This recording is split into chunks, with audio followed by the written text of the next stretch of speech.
this process of political decolonization, but not economic decolonization. In Ghana, you'll get, your Kwame Nkrumah, you'll get your flag, but you're not going to have the gold mines of the Ashanti Goldfields Corporation. Similar with Mossadegh found with the Anglo-Iranian Oil Company in Iran. Nation states are ostensibly sovereign, but don't have control over the resources that are going to produce wealth within their own nation states. Kojo, thank you so much for joining us on The Breakdown. Thank you so much for inviting me. Really excited to have you here today. I think your work is formally about sort of empire and the legacies of empire and colonialism, but I think it has so much relevance to the way that the climate crisis has been shaped by the nature of the global economy and the kind of ongoing fights to kind of achieve some degree of climate justice, if we'll ever do that. And I think a good place to start would be, one of the things that I thought of while reading your work is this idea of historical responsibility in the climate debate, which is sort of this very live, very kind of contentious issue, this idea that we should hold countries responsible for their historical emissions. So you've got some of the richest countries in the world, like the UK and the US, having a sort of outsized contribution to global emissions, and this big fight over whether that is a relevant factor in how we should go about addressing the climate crisis. Well, I think that the debate around historical responsibility in the climate justice movement and the extent to which people see it as something substantial or people see it as something simply symbolic, I think the tensions around that really reflect the cheapening of historical responsibility, and particularly historical responsibility with regard to colonialism, that has happened in the public discourse, over the last, say, 5 or 10 years. And I think that might sound quite unfamiliar to some people because it seems like we've suddenly been talking about colonialism, suddenly been talking about empire ad infinitum for the last, 5 or 10 years. At least in the UK, I'd say, since the kind of Rhodes Must Fall campaign started to emerge in, say, 2015, and then obviously accelerated with the response to the Black Lives Matter movement, in the midst of 2020. Suddenly on the front pages of our newspapers, on our, good morning breakfast shows, we're talking about colonialism. Britain suddenly remembered it had, the largest empire in human history in terms of territory, population, and wealth. And so there has been this renewed focus on empire, but I think it's been done in this relatively frivolous and, like I mentioned before, cheapened way, where the debate has been entirely kept within the kind of cultural and symbolic sphere. And so, it started off, perhaps I think reasonably so, with the pulling down of the Edward Colston statue in Bristol and having this kind of iconic moment of people removing the statue of somebody who profited from being director of the Royal African Company and having the monopoly over the slave trade in the Gulf of Guinea. And then the debate started being all around, what statues are in our public squares, what are our street names called, what are the names of concert buildings. And it felt as though almost there was a kind of concerted campaign to make the topics, more and more disconnected from people's material lives. And so, I don't know if it came across your radar, but, at one point the debate in the UK was around, is Fawlty Towers allowed to still be on TV? Because I missed that. it's a relic of empire. That was 1 week of front page tabloid fodder, and there was all this debate around are people still allowed to read Jane Austen? They would find one university curriculum that probably changed Jane Austen text for a, Chinua Achebe text, and they'd be like, see, no one's allowed to read Jane Austen anymore. You'll be attacked by decolonial, roving bands if you are seen with a copy of Pride and Prejudice. And so I kind of say in Commonwealth in the book that, we are moving away from the real material legacy of empire, which makes conversations like historical responsibility in terms of climate emissions, I think, more tangible. I have a line in the book where I say, Nobody in the 18th century, got on a ship and sailed across the Atlantic to give someone a copy of Persuasion. Like, this is not the purpose of empire. The purpose of the British Empire, like all empires, is material. It was about the extraction and transfer of resources across the globe. And so much of the architecture that facilitated that transfer of resources across the globe continues to inform the unequal economy that we all live with today. So I think when you look at the actual techniques of empire, when you look at the techniques of wealth extraction and appropriation, then we can start to have a real discussion around the historical responsibility question, and not just historically, thinking about what is the architecture that continues to facilitate the unequal economy even deep into the 21st century. And I think that has a lot of relevance to how we deal with the climate catastrophe moving forward. I want to unpack all those mechanisms that you sort of referenced there. I think a good place to start probably is the idea of the corporation and the corporate form. And we've had a couple conversations on this program that refer to this, one with Katerina Pistor on sort of the nature of the legal person of the corporation, which I recommend everyone goes and watches. And also a little bit with Adam Hania talking about the history of oil and oil companies. So maybe that's a great place to start. Is we tend to think of empire, or at least I often did, and decolonization, all these things as kind of very much a structure of sort of states, and at the state level, kind of countries sort of in conflict with each other. But your work suggests that it's actually something quite different and much more, particularly with the case of the British Empire, interlinked with the corporate form and the private sector as much as it can be considered such, because it's always kind of this state, blurred lines, private, blurred line. So I'd love if you could unpack that for us and the kind of significance of corporations to empire, both historically and all the way through to today. No, absolutely. I think that has been a relative quirk of the way we've talked about the era of kind of European imperial remodeling of the world. We often ascribe it to particular nations. We talk about, the Spanish Empire, we talk about the French Empire, we talk about the British Empire. I'll probably use the word the British Empire multiple times, probably even in this conversation. But I also say in the book that, if we're talking about historical accuracy, it's less accurate to say that, Britain, this national entity unified called Britain, then had an empire.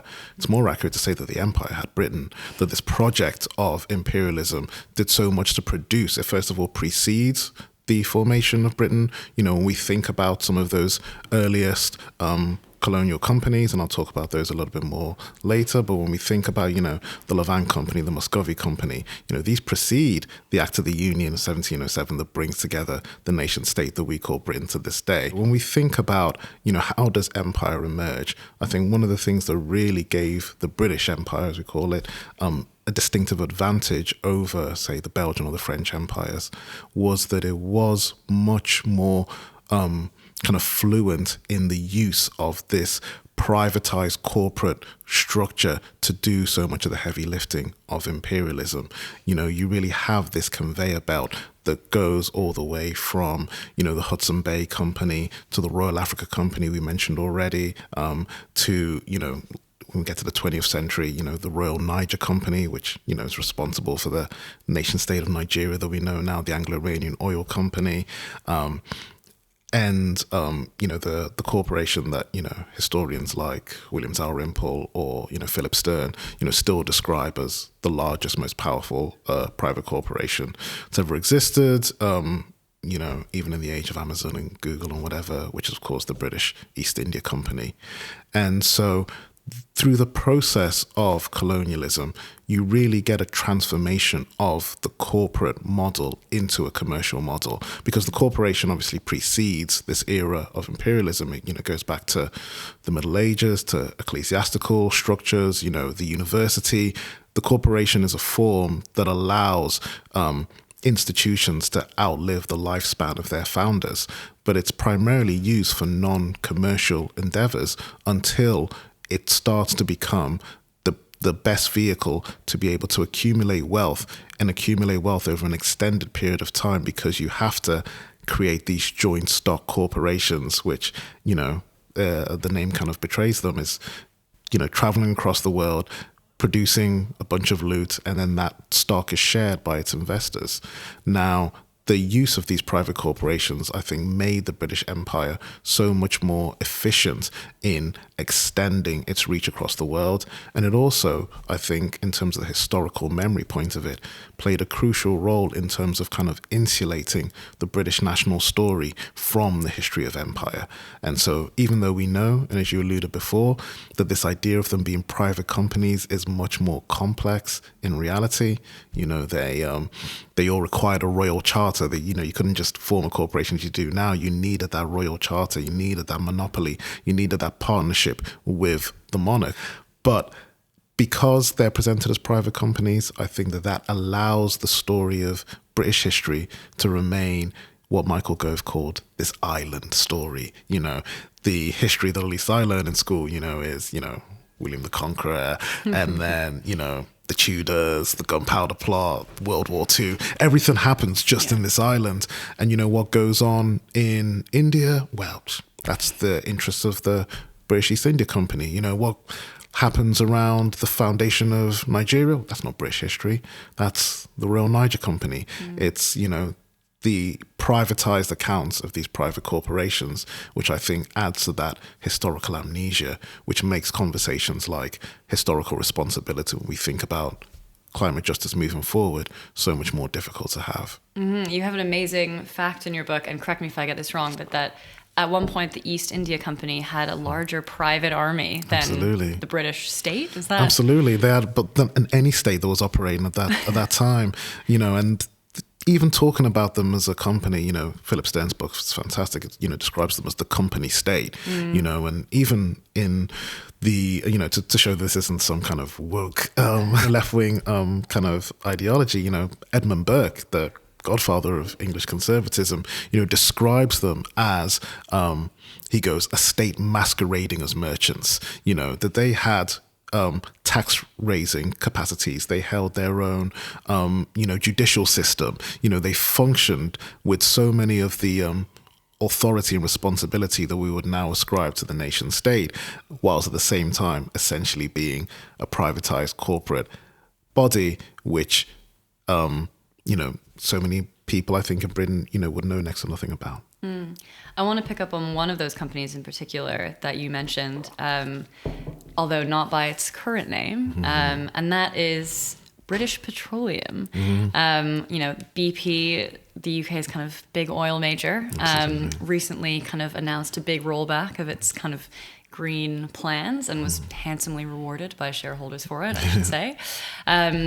But BP is not some kind of contemporary oil major, as I think a lot of us might think of it, or frankly not think of, you know, its roots and its history. But it actually has its basis in the Anglo-Iranian Oil Company. So could you talk a little bit about that history and I guess its sort of relevance to the structure, I guess, of a lot of the contemporary economy in terms of the fallout of the efforts at that time to sort of decolonize and to sort of like contest the power of Britain and kind of Britain and the US in particular. No, absolutely. And I think that this story is really relevant for showing how these histories connect to the unequal world that we all wrestle with today. Because I think, you know, one of the big kind of backlashes that the recent interest in decolonization received was from people saying, well, you know, this is all terrible and it's so sad that this happened, but what's it got to do with today? You know, we can't keep feeling guilty about what happened in the 18th century. We can't keep being made to feel bad about slavery. You know, we've got real problems that we're dealing with now. You know, there was one of the kind of big, you know, kind of anti-woke public voices, a professor at the University of Kent, Matthew Goodwin, had a phrase where he said, you know, outside of the university campus and the Twitter sphere, nobody cares about decolonization because people have to deal with cost of living crisis, people have to deal with rising energy bills, people have to deal with escalating asset prices, people have to deal with a climate catastrophe. You know, we can't feel bad about what's happened in the past. And so a big driver for me in writing the book was to show that this isn't the ancient past. You know, the British Empire isn't, you know, people in red coats running around with muskets in the 17th century. Like, it is the creation of vehicles and institutions that continue to dominate the global economy to this day. And the current manifestation of what was originally the Anglo-Persian Oil Company is absolutely one of it. And so if we want to think about the history of BP, if we want to think about the history of Unilever, which is also the Royal Niger Company, it's another conversation. But with BP, I think it's a great example because, it emerges in the very early years of the 20th century as the Anglo-Persian Oil Company. William Knox Darcy has the monopoly over the production of oil in the Abadan region of, what we now call Iran. And, this is the kind of standard informal imperial relationship that you see, British corporate power extend even in places that aren't territorially ceded sovereignty to the United Kingdom, places like Argentina, places like China, and Iran is amongst that. And so this is all going very swimmingly as British imperial structure seems to function, until the aftermath of the Second World War, and you start to get this wave of decolonization spreading across the globe, and you start to get the emergence of what often was referred to as third world sovereignty, third world nationalism, your Kwame Nkrumahs, your Julius Nyerere, and in Iran, you're Mohammad Mossadeghs. And so Mohammad Mossadegh is elected Prime Minister of Iran. He's Time Magazine Man of the Year in 1951. So much as he's seen to represent this wave of third world, muscular third world sovereignty, people might describe it as. And one of the first things that he does is nationalize the oil refineries of the Anglo-Iranian Oil Company in order to essentially fund the development of, housing, education, a welfare state, you might describe it as. Now, if briefly allow me a brief detour, one of the most interesting things I think about the kind of Mossadegh Anglo-Iranian Oil Company conflict is who was the British government at the time, because the British government at the time was the government of Clement Attlee, the government of the NHS, the government of, Ken Loach's The Spirit of 45, the government of building of council houses and the welfare state. Bastion of social democracy. Absolutely. Yeah. And the government that nationalized huge swathes of the British economy in order to fund this, whether it's, telecommunications or rail or whatever. And so, fossil fuels, absolutely, I think. Yeah. And so you might think that they might, look at what Mossadegh was doing in Iran and be like, well, we're not happy about it, but you're kind of doing what we're doing. All right, fair dues. But that was not the response of the Attlee government. They took Iran to the ICJ, failed in that forum, the newly created ICJ. They tried to get a UN Security Council resolution in order to justify actual military conflict with Iran, failed on that front. And so when the legitimate legal means failed, and then now it changed over to the second Churchill administration, and Churchill was a former lobbyist of the Anglo-Iranian Oil Company, just to show that kind of revolving door between state and private corporation. The British government basically kind of worked on the paranoia of the Eisenhower presidency in the US and told them that Mossadegh was going to be the entry point for a wave of communism spreading across the Middle East, and together the US and the UK implemented a coup d'etat to remove Mossadegh from power and return the oil refineries back to the Anglo-Iranian Oil Company, who following the coup d'etat, which tends to be kind of bad for the brand name, decided to switch it up and describe themselves as British Petroleum and now BP. And the reason why I wanted to kind of just tell that story is because, in the time in which we were talking about decolonization, you'd have people being like, well, people don't have time to care about decolonization. If you're, a struggling single parent worrying about rising energy bills, you don't have time to care about decolonization. It's got nothing to do with your day-to-day life. But at the same time, BP was not only recording record profits due to the price gouging of the energy crisis. Their CEO, or now removed CEO, openly described the energy crisis as turning BP into a quote-unquote a cash machine. If people want to talk about lack of tax revenues, we know that BP's often been cited as firm who's been, responsible for large amounts of tax avoidance. If we want to talk about people struggling with their energy bills, and if we want to talk about, environmental disasters, the Deepwater Horizon disaster, which BP is responsible for in the Gulf of Mexico, still one of the largest environmental disasters on record. If we want to understand these corporations and the insulation that they get, the protection that they get from kind of democratic accountability, even in Britain in 2022, I think we not only need to look at their history as colonial companies, but we need to look at the way in which the states, like the British government, even our beloved social democratic governments like the Attlee government, protected these colonial corporations from democratic responsibility in the colonial world, which has led to, I think, the same over here. I mean, it's so interesting the way that you lay that out there insofar as this kind of radical social democracy of the Attlee government kind of entirely hinged on its ability to kind of source wealth from elsewhere around the world. And I think, I'd love if you could unpack, I guess, what that looks like today, because it feels like that isn't necessarily a sort of system of government that has gone away in any way. No. I think facilitating that divide between, the attempt to create social democracy and welfareism in-house and supporting the continual, really kind of naked extraction of the colonial mechanism of wealth accumulation, I think is something that really laid the foundations for the erosion of social democracy that we see even in the former heart of empire. Did you think that the shareholders of BP would be like, okay, well, we don't want to pay tax in the global south, but because we're British, because we're a British company, we'd love to pay tax over here in Britain. No, they're going to be like, can we not pay tax in Britain either? If we're able to erode and weaken labor regulations and protections in the global south, can we not do the same here in Britain? Can we not implement precarious working standards? Can we not, weaken collective bargaining rights?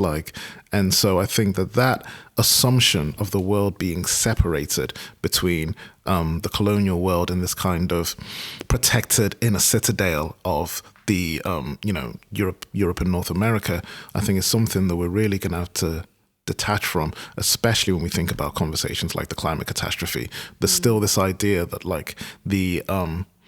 the impact of climate catastrophe can be outsourced to the global south. Oh, it'll impact people in Bangladesh. Oh, it'll impact people over here. But we'll be able to protect ourselves, through strong bordering laws, through, being able to deposit surplus produce in places in the global south. But I think that idea of the world being divided in between the global south and this kind of protected global north, I think is going to be less and less tangible as we move into the future. Yeah, and I think in the book you describe that as sort of the boomerang, which you borrow from Aimé Césaire. Yeah. And so could you just sort of very briefly for us kind of define that? You kind of just did it there a little bit, but just to formalize that definition of this idea of the boomerang and this kind of chickens coming home to roost kind of narrative of empire and its various tools. Yeah, no. And so I use this kind of metaphor of the boomerang, both rhetorically in the book, but also as a kind of framing device for each chapter. And I shamelessly, pilfered it from the Martinican poet, philosopher, politician, Aimé Césaire. But I don't feel so bad about that, because digging through the archives a little bit further, I found out that he shamelessly pilfered it from his own wife, Suzanne Césaire. Ideas, you know what I mean? Yeah. So that didn't feel too bad about it. But the Césaire's kind of talked about this idea of the colonial boomerang, I think, to trouble the kind of lazy presumption that we often have that what goes on in the global south, simply stays there, And so they talked about it in the context of kind of the mid-20th century, of the violence, the dehumanization, the ghettoization, and the extermination of populations that was happening in the colonial world, laying down the roots for essentially the emergence of European fascism in the mid-20th century. So they looked at, the violence of the German Empire on the Herero people in what we now call Namibia, putting in place the tactics of dehumanization and eradication that obviously then emerges in the Third Reich. They look at the violence of the Italian invasion of Abyssinia and how that led to similar narratives of fascism emerging in Italy. And so this idea that we can't just cast out our sins into this other world, eventually it comes ricocheting back, it comes flying back into the heart of empire, is something that I thought is a useful way to look at, what are some of the economic violences of not just the colonial era, but particularly the decolonial era. And so when we go through this formal period of decolonization, and, as someone who's a legal scholar, this is something I really wanted to kind of hold on to when we were having this conversation about, everything was being decolonized, decolonizing curriculums, decolonizing art galleries. But, I did want to hold on to decolonization is a formal legal process. It's like a transition from being a colonial subject to being a sovereign nation state. And, 2/3 of the world went through this in the decades after, the Second World War.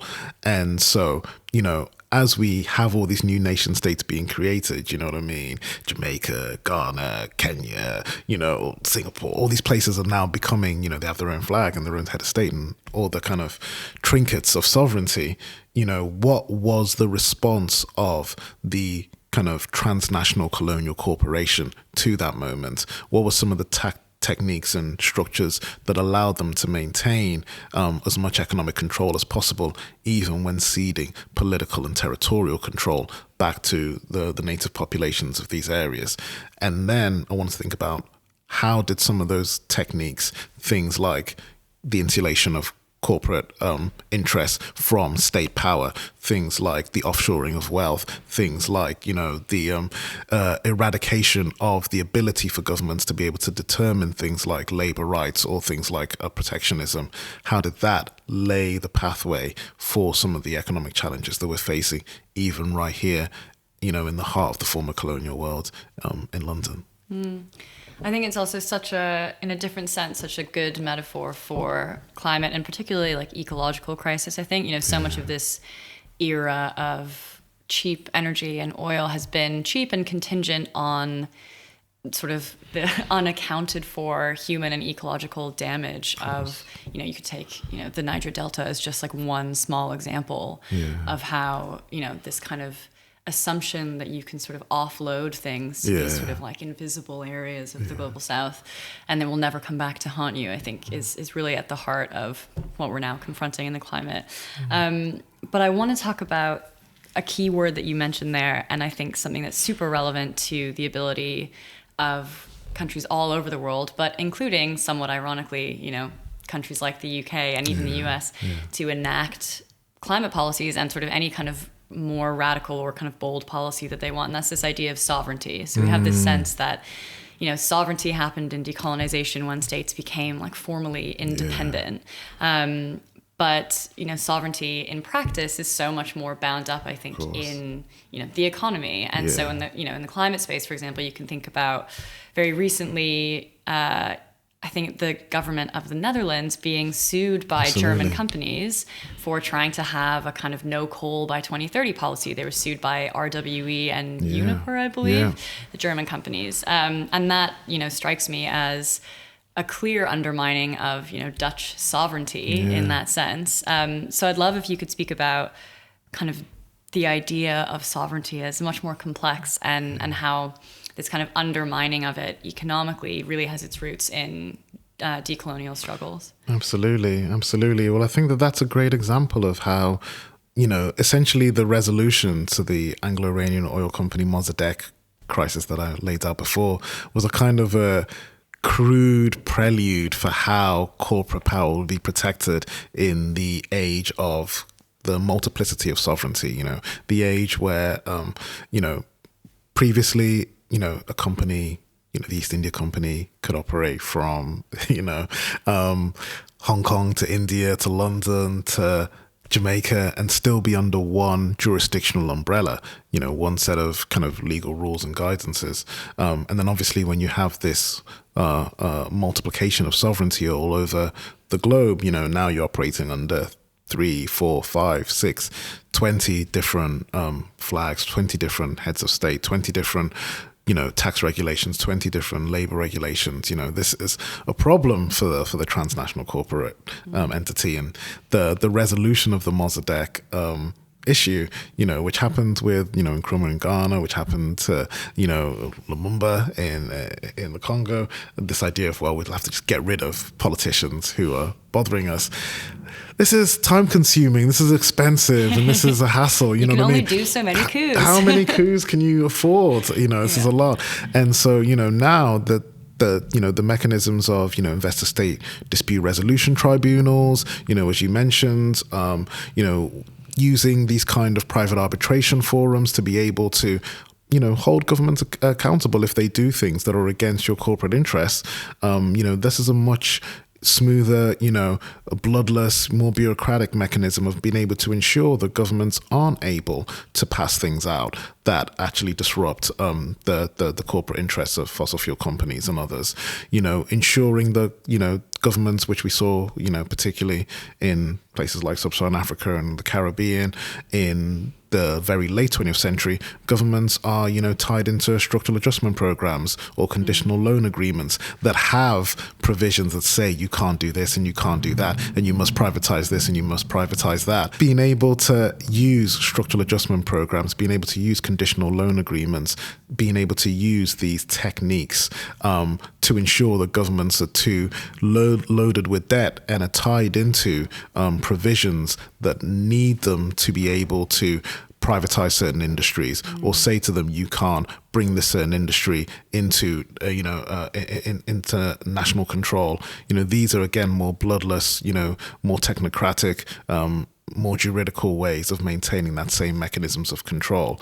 And similar to what I mentioned in terms of the actions of BP and in countries that are seen to be the heart of empire, when investor state dispute resolution tribunals and arbitration panels started being protested against, or the works of conditional loan agreements, this was seen as, well, this is a problem of the global south. This is something that's just going to impact countries in Africa, Asia, the Caribbean. But now we're seeing Dutch governments being sued. We're seeing, British governments being threatened to be sued. And we're seeing these mechanisms being used to insulate corporate power, or to borrow a terminology of Quince Labodian, the Canadian political economist and historian, to encase corporate power from the volatility of popular democratic sovereignty. You don't have to worry about who a government is going to or not going to elect if so much of the economic menu has been removed from the ability for that government to choose. I'd love to pick up, though, on something that you sort of began to touch on there, which is the question of debt and how debt is so structured by the kind of legacies and sort of ongoing processes of kind of empire. And I think in the climate space, debt is an incredibly live issue, both in a practical sense, the ability to both mitigate and adapt to the climate crisis is so kind of undermined for so many countries around the world by just the scale of kind of debt payments that they have to make each year. And there was a study earlier this year that, the amount that the poorest countries in the world are paying just in repaying their debts is, twice what they receive in kind of climate finance from the kind of UN mechanism itself, often not given in grants, but in loans and market rate loans and all of these things. So I'd love to talk about debt and the kind of origins of it, because I think so often it's portrayed, like you said, as a kind of just a problem of, poorer countries. They have corrupt governments or, irresponsible, or, they basically just can't get their act together. And why should, the kind of wealthy nations of the developed world, be responsible for helping in quotations, countries around the world to sort of the climate crisis is just one example of that, but to kind of, address, even basic needs like healthcare or housing. Why is this kind of argument that is so often made for debt cancellation or redistribution of wealth, relevant is, I guess the argument that's often made. So I'd love if you could sort of unpack, I guess, the origins of the kind of scale of debt that so many countries around the world now face. Absolutely. Well, I think when we think about the origins of it, we need to think about the process of formal decolonization and how that was implemented in so many countries across the world. And, as I kind of alluded to, with some of the stories that we've told before, so much of the transition from being colonial subjects to being sovereign nation states was through the kind of largely political and symbolic mechanisms of sovereignty. So you get your own flag, you get your own head of state, you're allowed to have your own elections. But what you don't often get is control over many of the major resources that are in your nation state. And so when you have this process of political decolonization but not economic decolonization, you have nation states that are ostensibly sovereign but don't have control over the resources that are going to produce wealth within their own nation states. And so when you have that situation, you can see how these governments are going to rely upon increased loans and increased support in order to fund so much of their projects, which their population are obviously going to require. I think a real crucial kind of tension point with this whole kind of trajectory is with the demands for a new international economic order that was pushed forward by a number of decolonized nation states, but really championed by the Michael Manley government in Jamaica. And if you look at the actual provisions of the new international economic order, which was passed as a resolution of the UN, obviously wasn't ultimately implemented in the end, but some of the provisions of it still look radical, deep into the 21st century. We're talking about, permanent sovereignty over national resources. We're talking about holding transnational corporations to national account. But, if we look at the story of what happened with the Manley government in Jamaica, it was really gutted, by the mechanisms of debt, by, signing up to structural adjustment programs with ever escalating interest rates in terms of their loan payments. And Jamaica almost hasn't been out of structural adjustment programs from the moment it signed its first one. And so we need to start thinking, how effective are these programs? How effective are these conditional loan agreements if they just require nation states to continue to sign more and more of them and essentially end up in a cycle of debt that I think is the most effective mechanism of eroding that potential sovereignty, by having this this kind of almost moral language of debt, and through, our kind of monastic religious, I think, cultural framing, we always see debt as a kind of moral lack, a moral failing, something that is a failure of character, and it often gets kind of racialized in conversations around, these people, they can't really manage their own affairs, and that's a lot of the rhetoric that occurs, when one of the first things Margaret Thatcher did internationally when she came into office was to destroy the demands for a UN development bank,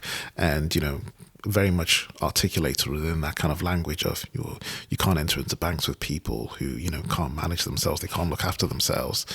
And so I think that language of debt has been very effective at invisibilizing the unequal economic relationship that maintains between often the global north and the global south, whilst placing it within the language of the moral failings of countries in the global south and people in the global south. Often, I think if you dig a little deeper, in quite ugly, racialized imaginings.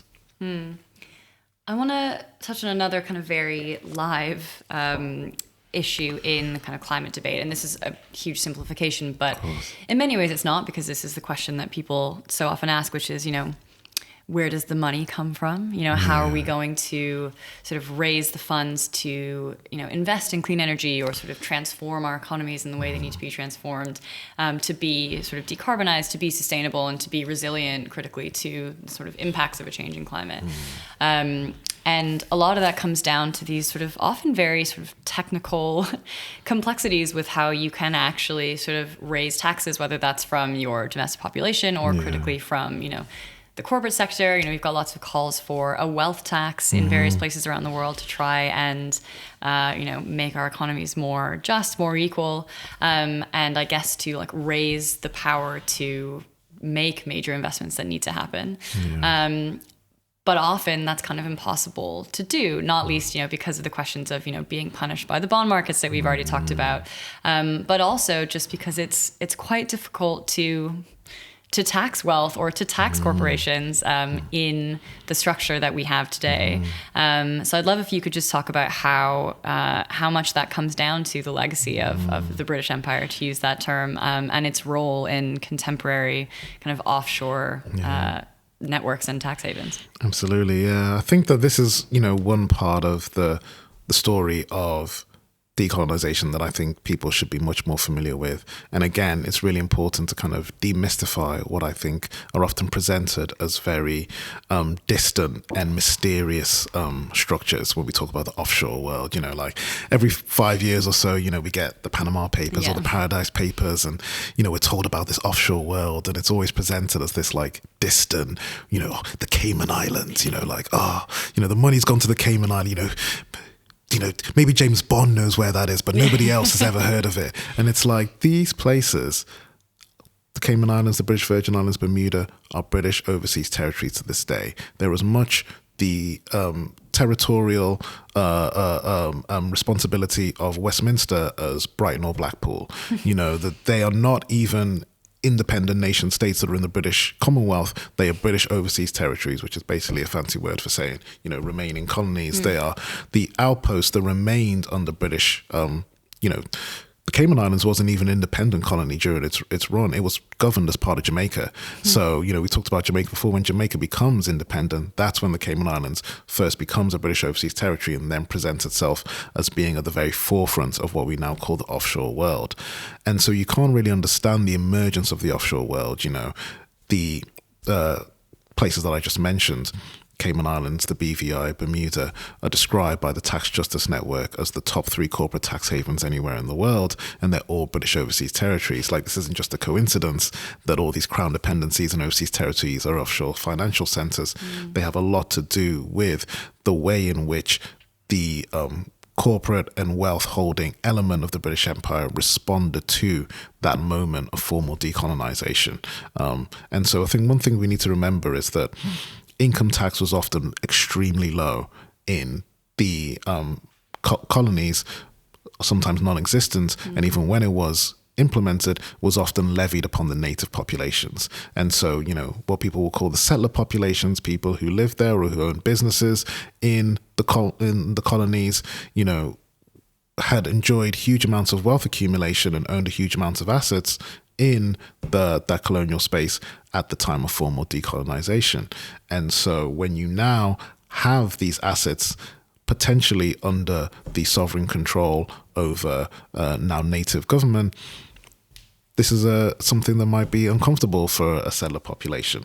And so would they want to transfer those assets back to social democracy, kind of 1960s Britain, not with Harold Wilson having a 95% tax rate. So that's super tax rate at the top. So that's something that's uncomfortable for them. And so fortunately, what they had was a third alternative, which was a number of colonies that remained under the British Empire, but still with the kind of tax exemption mechanisms that allowed and encouraged British colonial entrepreneurialism over the centuries.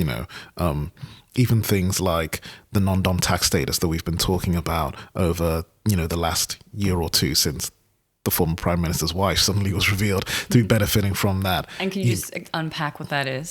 So non-dom tax status is a particular tax status in Britain that allows people to not have to pay income tax to the British government on assets that are held outside of Britain. And so this is something that in its original form was brought in by Pitt the Younger in order to encourage colonial entrepreneurialism. Go over to the colonies, make money over there, you'll be able to benefit from that and not have to pay tax on that. And that still benefits, the wealthiest people in the world. up until today or, last year or whenever, they're still trying to decide how they're going to remove it and this whole debate around it. But ultimately, when I'm talking about what happens with the emergence of the offshore world, this is intimately tied with the history of decolonization. The work of historian Vanessa Ogle is fantastic on this, and illustrates how the requirement to protect the assets that have been accumulated in a Kenya, in an India, in a Ghana, in a Nigeria, during the period of decolonization, allowed for this huge swathes of wealth to suddenly be imported into what we now call the offshore world, your Cayman Islands, your BVIs, and elsewhere. And we also had the construction of a legal architecture within these territories that, the money's one thing, but I think the thing that perhaps is most damaging for movements like the climate justice movement is the lack of transparency that is facilitated within these jurisdictions. And so we have, the ability for people to not only, create companies and trusts and, have bank accounts within these territories that are very hard to access, but also to then be able to use that money to, whether it's, hoard a property in the United Kingdom or whether it's to fund, think tanks that could dispute arguments of climate justice activists. You're able to do so much with your money from these jurisdictions under this veil of secrecy, with this lack of transparency, and with this inability for people to know who is responsible for what is happening within their day-to-day lives. So I think that that's something that we want to really focus on when we think about the offshore world and how it informs the future politics, even in places like the United Kingdom. Because I think when these tax havens first emerged, they were often, again, presented as a problem for the global south. This is a problem for capital flight for Nigeria, for Ghana. People are taking their money and they're moving it to, BVI and Bermuda and where else. But it's not just a problem of capital flight from the global south. It's a problem of levying taxes over here in the United Kingdom. But I think even more than that, it's a problem of how money can be weaponized through a lack of transparency, even in places like the United Kingdom. For the last question that I have for you, just kind of move to a slightly forward-looking and possibly, more positive note, which is, I guess, where do we go from here? I'm not going to ask you to lay out an entire program of, undoing the economic legacies of empire. But it seems, in general, and also particularly with respect to addressing, climate and ecological crisis, both in the UK, but, around the world, undoing a lot of these sort of mechanisms of economic power and sort of protection that have been built up, seems to me a sort of essential first task. So where would you begin in that project? Do you think that there are any sort of elements of the system that are particularly vulnerable, or conversely that are particularly sort of integral to, if we could, undoing this very powerful and enduring fabric? Yeah. So the first thing is to just understand this history and learn about it. Like, it's amazing that, Britain had this global empire, and yet people know so little about, where was under the British Empire, what territories under the British Empire, what was the process of decolonization in Kenya, how was it different in Malaysia, how was it different in Ghana, how was it different, all these places around the world.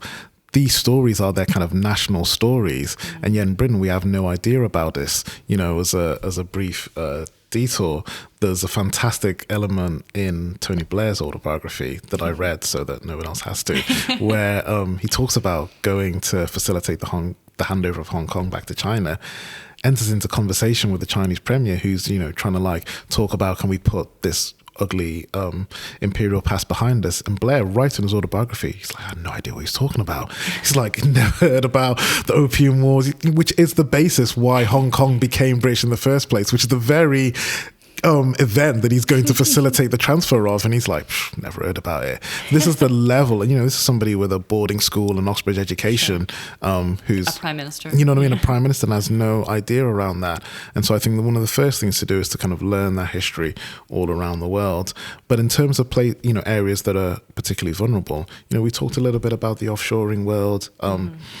earlier. And like I mentioned, that's often presented as, it's so opaque, so mysterious, there's nothing we can do about this. How can we deal with this? If the British government, which maintains sovereignty over these places, wanted to impose an entirely transparent public registry or, impose a global minimum tax rate on these areas, they could do so tomorrow. If we want to know what the British government can do to its overseas territories when it wants to, we just need to ask the people of the Chagos Islands. If they could remove an entire population of people from islands so they could sell some military bases to the US, I'm pretty sure they could ask, people in the Cayman Islands to have a, entirely transparent record of who owns public assets within that particular jurisdiction. And so it's a choice in so many of these areas to not try and unpack these architectures and techniques of the kind of legacy of colonialism, rather than something that's a kind of state of nature. Well, I think that's a great place to leave it. Kojo, thank you so much for joining us today. Thank you so much for having us.